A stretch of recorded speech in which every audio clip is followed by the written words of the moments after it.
Alright, we got ourselves a 2016 Dodge Ram 5.7 liter V8. We're gonna do two things today. Well, a couple things. Got the back right turn sitting out, so I went ahead and got a 2-pack so I can knock out both. But all you guys, you got these T-bolts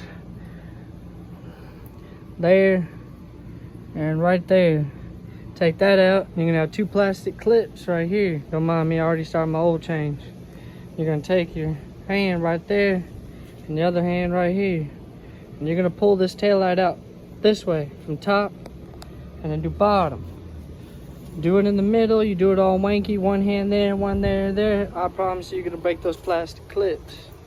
Now do an oil change on these 2016 Dodge Ram 5.7 liter Hemi. All it takes is a 13mm socket.